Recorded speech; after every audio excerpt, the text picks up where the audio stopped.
आज संसद में 7वें वेतन आयोग के नियमों से जुड़ा एक महत्वपूर्ण सवाल पूछा गया। इस सवाल में यह पूछा गया कि किसी जूनियर एम्प्लॉय की सैलरी अगर सीनियर एम्प्लॉय से ज़्यादा हो जाए तो क्या सरकार वेतन बढ़ाकर देगी।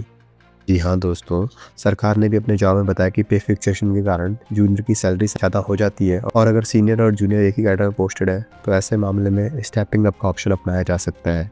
इसका मतलब साफ है कि सीनियर कर्मचारी के वेतन बढ़ाकर जूनियर के बराबर किया जा सकता है। लेकिन सरकार ने यह भी कहा कि वेतन वृद्धि का जो नियम है रूल 10 के अनुसार ही रहेगा दोस्तों।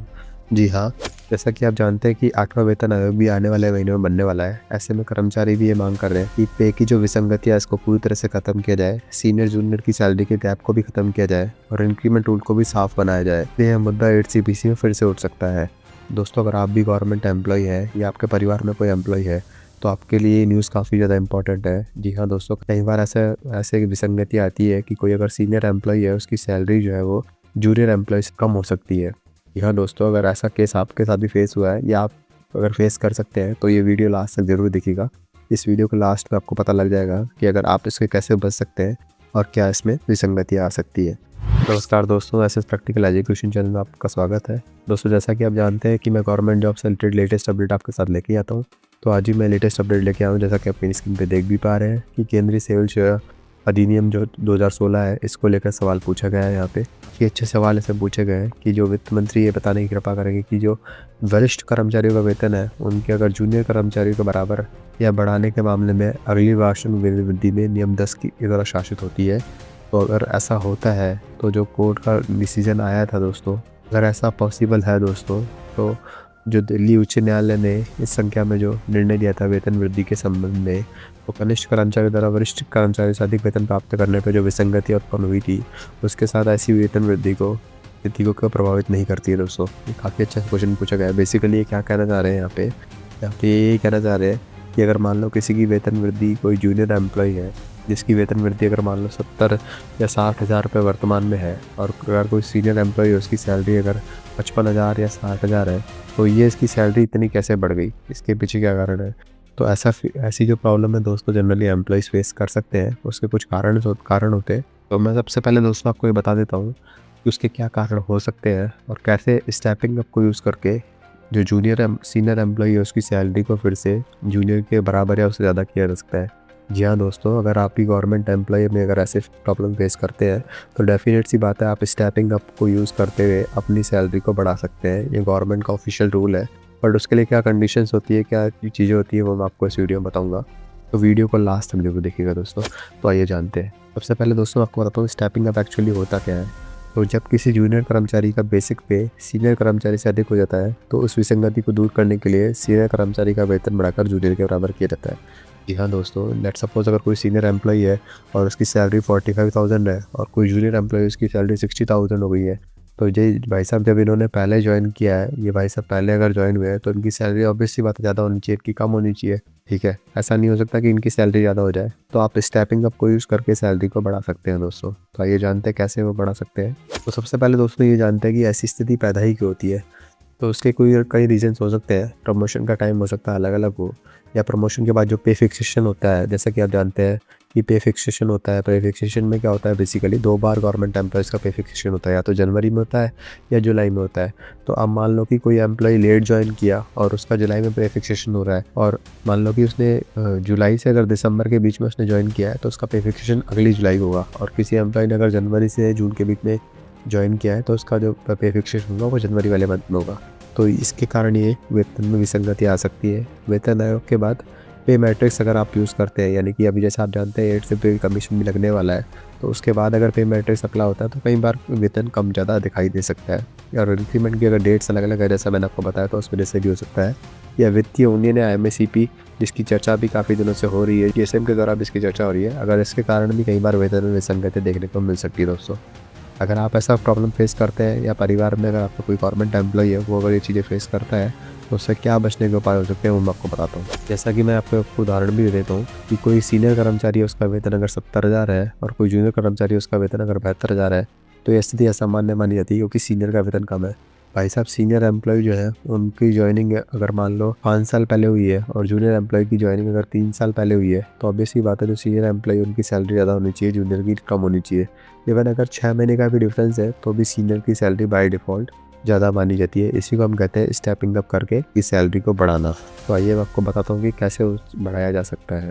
तो सरकार जो है दोस्तों, इस स्थिति में सीनियर एम्प्लॉय जो है उसकी बेसिक पे को बढ़ाकर जूनियर के बराबर कर सकती है। जी हाँ, जैसा कि मैंने आपको पीछे उदाहरण बताया था कि 70,000 उनकी सैलरी है तो उसको डायरेक्ट 72,000 किया जा सकता है। जी हाँ, डायरेक्ट सैलरी में बढ़ाकर किया जा सकता है स्टेपिंग अप के फॉर्मूले को यूज़ करते हुए, जो कि 2016 का रूल है। इस फॉर्मूले को यूज़ करते हुए सैलरी में बढ़ोतरी की जा सकती है दोस्तों। बट ये किस कंडीशंस पे होता है वो मैं आपको बताने की कोशिश करूँगा।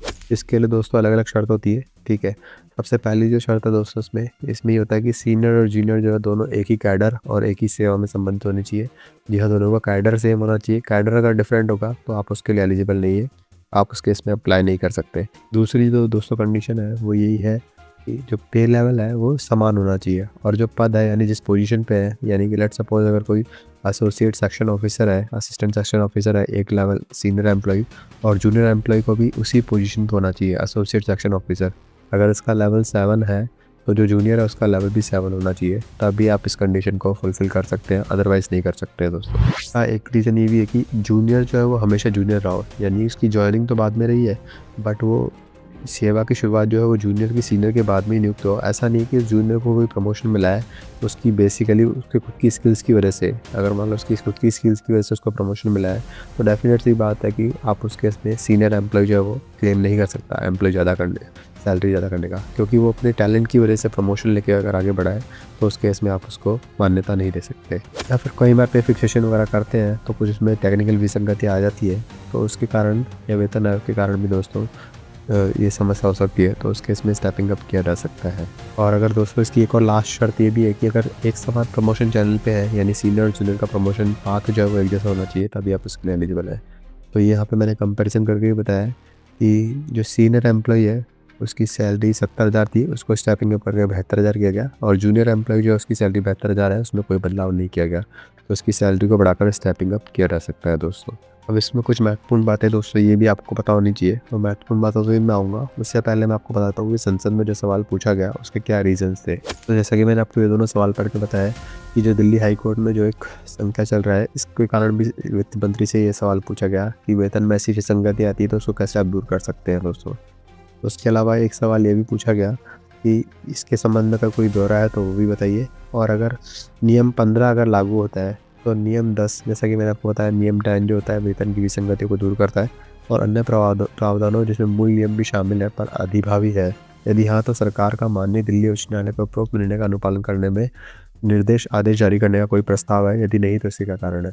तो यदि 2016 जो नियम है उसको अगर नियम 15 जो है उसको सर्वोपरि माना गया है, जैसे बेसिकली क्या होता है 2016 का जो नियम लागू हुआ था उसको सबसे ज़्यादा बड़े लेवल पे माना गया है।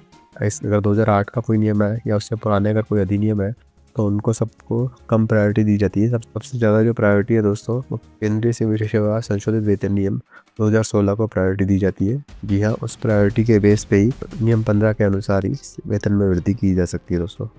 तो ये सवाल कुछ पूछे गए यहाँ पे, ठीक है, तो इसका उत्तर भी यहाँ पे माननीय वित्त मंत्री जी के द्वारा दिया गया है, जो भी मैं आपको फटाफट से बता देता हूँ।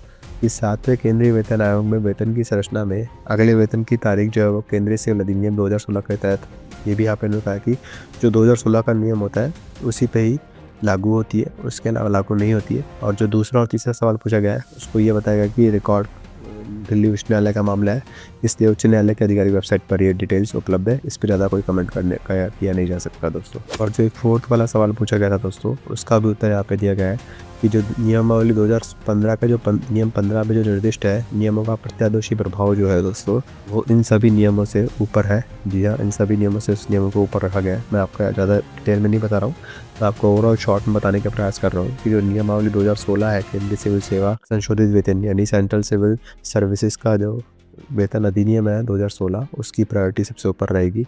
और जो ये मामला आप बता रहे हैं ये दिल्ली उच्च न्यायालय का मामला है, इसलिए उस पर ज़्यादा टिप्पणी करना सरकार उचित नहीं समझती है। तो दोस्तों इसमें जो महत्वपूर्ण बातें हैं वो भी आप जान लीजिए। इसमें जो जब भी अगर स्टेपिंग अप अगर होता भी है किसी एम्प्लॉय का, जो कि मैंने कंडीशन बताई है उसके बेस पे, तो सिर्फ बेसिक पे में वृद्धि होती है और किसी अमाउंट में वृद्धि नहीं होती है। बेसिक पे के अकॉर्डिंग जो अमाउंट बढ़ते हैं DA HRA वगैरह वो उसके अकॉर्डिंग ऑटोमेटिकली बढ़ जाते हैं।